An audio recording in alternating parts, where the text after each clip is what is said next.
ഈശോമിശിഹായ്ക്ക് സ്തുതിയായിരിക്കട്ടെ. ആത്മീയ ഭോജ്യത്തിൽ നാം ഇന്ന് വിചിന്തനം ചെയ്യുന്ന വിഷയം, ഉണ്ണി വന്നത് ഉണ്ണാനോ ഊട്ടിക്കാനോ അല്ല എന്ന യാഥാർത്ഥ്യം നമ്മൾ തിരിച്ചറിയണം. ഇന്ന് ഡിസംബർ 3-ാം തീയതി എന്ന് പറയുമ്പോൾ വിശുദ്ധ ഫ്രാൻസിസ് സേവിയറെ പ്രത്യേകം നമ്മൾ സഭയിൽ അനുസ്മരിക്കുന്ന ഒരു ദിവസം കൂടിയാണ്. അപ്പം അതുകൊണ്ട് തന്നെ ഈ വിശുദ്ധൻ്റെ ജീവിതത്തിലേക്ക് നോക്കിയാലും നമ്മൾ പഠിക്കേണ്ട ഒരു കാര്യം, ഉണ്ണീശോയെ നമ്മൾ സമീപിക്കേണ്ടത് നമുക്ക് വളരെ എളുപ്പത്തിൽ ഉണ്ണാനും ജീവിത സൗകര്യങ്ങൾ വർദ്ധിക്കാനുമുള്ള ഒരനുഗ്രഹം യാചിച്ചുകൊണ്ടല്ല. അതിനേക്കാൾ പ്രധാനപ്പെട്ട പല കാര്യങ്ങളും ഈ യേശുവിൽ നിന്ന് ചോദിച്ചു വാങ്ങാനുണ്ട്, ഈ യേശുവിലേക്ക് നോക്കി കണ്ടുപഠിക്കാനുണ്ട് എന്ന കാര്യം നമുക്ക് തിരിച്ചറിയാം. ആദ്യമായിട്ട് തന്നെ നമുക്ക് യേശുവിൻ്റെ വരവിൻ്റെ ലക്ഷ്യം എന്തായിരുന്നു എന്നുള്ളത് മനസ്സിലാക്കിയിരിക്കാം. യേശു വന്നത് ഇവിടെ കൊട്ടാരം പണിത് സുഖജീവിതം നയിക്കാൻ വേണ്ടിയല്ല. യേശു വന്നത് ഇവിടെ കൊട്ടാരം പണിഞ്ഞ് സുഖമായിട്ട് ജീവിക്കാൻ ആഗ്രഹിക്കുന്നവർക്ക് ഒരനുഗ്രഹം, ആശീർവാദം കൊടുക്കാൻ വേണ്ടിയല്ല. അതിനേക്കാളൊക്കെ ഉന്നതമായ ലക്ഷ്യത്തോടു കൂടി വന്നവനാണ് ഈശോ എന്നുള്ള കാര്യം നാം തിരിച്ചറിയണം. 1 തീമത്തി 1:15 അവിടെ പറഞ്ഞിരിക്കുന്ന ഒരു കാര്യം, യേശു വന്നത് പാപികളെ രക്ഷിക്കാനാണ്. പാപികളെ രക്ഷിക്കാനാണ്. ഇന്ന് പാപികളായി നമ്മൾ ഓരോരുത്തരും ഒരു തീരുമാനമെടുക്കുകയാണ്, എനിക്ക് രക്ഷപ്പെടണം, എനിക്ക് നിത്യജീവൻ വേണം.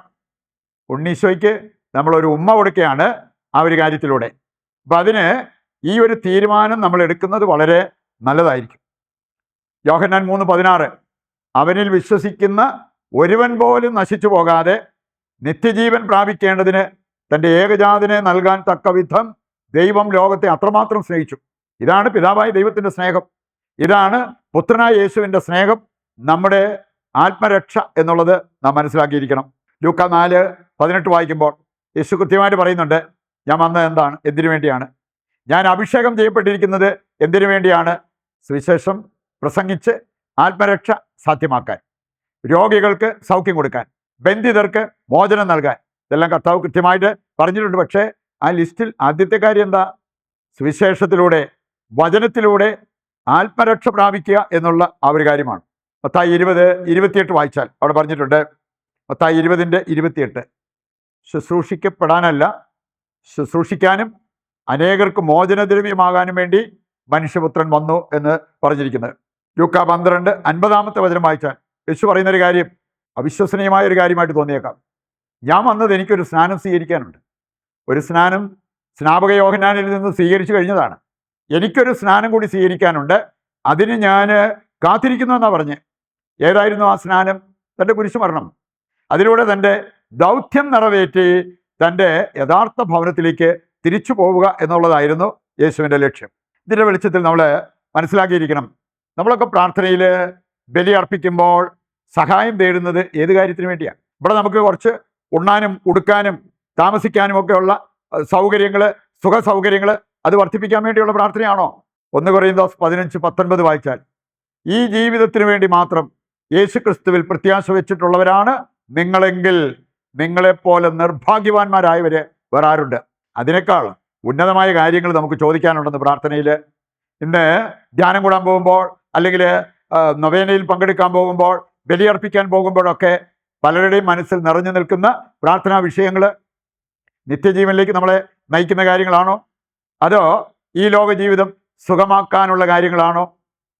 പ്രാർത്ഥനയിൽ, ആധ്യാത്മികതയിൽ വളർന്ന വ്യക്തികൾ ആദിമ ക്രൈസ്തവ സമൂഹം പ്രാർത്ഥിച്ചതുപോലെ പ്രാർത്ഥിക്കും. കർത്താവേ, ധൈര്യം തരണമേ. കൂടുതൽ സഹിക്കണോ? സഹിക്കാനുള്ള ധൈര്യം തരണമേ. പല വിശുദ്ധരും ഒരുപാട് പറഞ്ഞൊരു കാര്യം, കൂടുതൽ സഹനങ്ങൾ ഏൽപ്പിച്ചു കൊള്ളുക, അത് സഹിക്കാനുള്ള കൃപയും കൂടി തന്നാൽ മതി. ഇതാണ് നമ്മുടെ പ്രാർത്ഥന? അതോ സുഖജീവിതത്തിന് വേണ്ടി, എളുപ്പ ജീവിതത്തിന് വേണ്ടിയുള്ള പ്രാർത്ഥനകളും നൊവേനകളുമാണോ നാം സ്ഥിരം നടത്താറുള്ളത്? തിരിച്ചറിയേണ്ട ഒരു കാര്യമാണ്. ഈ ഉണ്ണിയെ അനുകരിക്കാൻ നമ്മൾ ചെയ്യേണ്ടതായ ചില കാര്യങ്ങൾ വചന വെളിച്ചത്തിൽ മനസ്സിലാക്കിയിരിക്കുന്നത് വളരെ നല്ലതാണ്. ലൂക്ക 2:46, 49 ഇങ്ങനെയുള്ള കാര്യങ്ങൾ വായിക്കുമ്പോൾ അവിടെ നമ്മൾ കാണുന്നുണ്ട്, ഇരുന്ന് പഠിച്ചവനാണ് യേശു ക്രിസ്തു. അതുപോലെ പിതാവിൻ്റെ കാര്യത്തിൽ വ്യാപൃതനായവൻ, ആ ഒരു കാര്യത്തിൽ നിന്നും എന്നെ പിന്തിരിപ്പിക്കരുത് എന്ന് പറയുന്ന യേശുവിനെ കാണാൻ പറ്റും. ഫിലിപ്പിയർ 2:8 വായിച്ചാലോ, കുരിശുമരണത്തോളം അനുസരണമുള്ളവനായിരുന്നവൻ, അതാണ് യേശു ക്രിസ്തു. ലൂക്ക 2:52 നമ്മൾ കാണുകയുണ്ടായി, ജ്ഞാനത്തിലും പ്രായത്തിലും ദൈവത്തിൻ്റെയും മനുഷ്യരുടെയും പ്രീതിയിലും വളർന്നു വന്നവനാണ് യേശുക്രിസ്തു. ഇതൊക്കെയാണ് നമ്മുടെ ജീവിതത്തിൽ നാം അനുകരിക്കേണ്ടത് എന്ന കാര്യം നാം തിരിച്ചറിയണം. നമുക്ക് ഇതുമായി ബന്ധപ്പെടുത്തി ഇന്നത്തെ വിശുദ്ധൻ്റെ ജീവിതം, ആ ജീവിതം നമ്മെ പഠിപ്പിക്കുന്ന ചില കാര്യങ്ങൾ മനസ്സിലാക്കിയിരുന്നാൽ വളരെ നല്ലതാണ്. വിശുദ്ധ ഫ്രാൻസിസ് സേവ്യർ, അദ്ദേഹത്തിൻ്റെ ആപ്തവാക്യം എന്തായിരുന്നു? ആത്മാക്കളെ തരിക, ബാക്കിയെല്ലാം എടുത്തുകൊള്ളുക. തനിക്ക് വേണ്ടി, തൻ്റെ സുഖജീവിതത്തിന് വേണ്ടി ഒന്നും ചോദിക്കുന്നില്ല. ആത്മാക്കളെ തരിക, ആത്മരക്ഷ, സ്വന്തം ആത്മാവിൻ്റെ രക്ഷയും ആത്മാക്കളുടെ രക്ഷയും, അതിനുപരിയായിട്ട് നമുക്കൊന്നും ചിന്തിക്കാനില്ല. അതുകൊണ്ട് ഈ ഒരു കാര്യം നമ്മുടെ ഹൃദയത്തിൽ സ്ഥാനം പിടിക്കണം. വീണ്ടും ഫ്രാൻസിസ് സേവ്യർ അദ്ദേഹം സൂചിപ്പിച്ചൊരു കാര്യമുണ്ട്. കർത്താവേ, ഒരാത്മാവിനെ നേടാൻ വേണ്ടിയാണെങ്കിൽ ഞാൻ കുത്തിയിരുന്ന് കല്ലും മണ്ണും തിന്നാം, അതിന് ഞാൻ തയ്യാറാണ്. ഇത് എത്രമാത്രം ഈ ആത്മരക്ഷ കൊതിച്ച ഒരു വ്യക്തിയാണ്, സ്വന്തം ജീവിത സുഖമെല്ലാം മറന്ന് ജീവിച്ച ഒരു വ്യക്തിയാണ് ഫ്രാൻസിസ് സേവ്യർ എന്ന് നമുക്ക് മനസ്സിലാക്കാൻ പറ്റും. അദ്ദേഹത്തിന് ഈ സന്തോഷത്തിൻ്റെ അനുഭവങ്ങൾ, അങ്ങനെയുള്ള കാര്യങ്ങളൊക്കെ വന്നപ്പോൾ പറഞ്ഞൊരു കാര്യമുണ്ട്. മതി കർത്താവേ, മതി, ഇത്രയും മതി.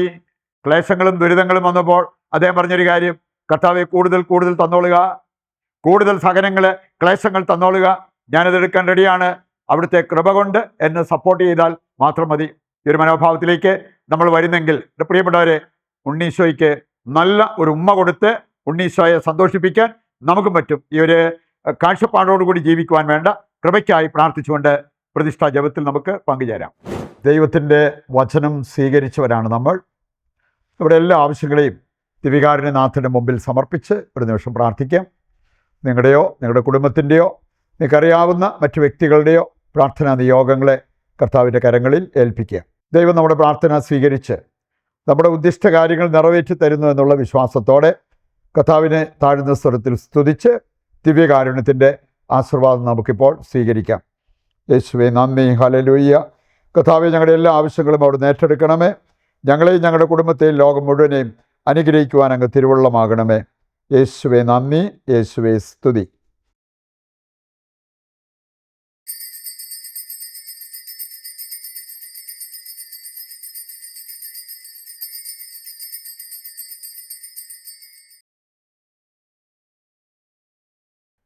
ഈശോ മിശിഹായ്ക്ക് സ്തുതിയായിരിക്കട്ടെ.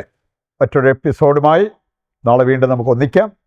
ദൈവം നിങ്ങളെ സമൃദ്ധമായി അനുഗ്രഹിക്കട്ടെ.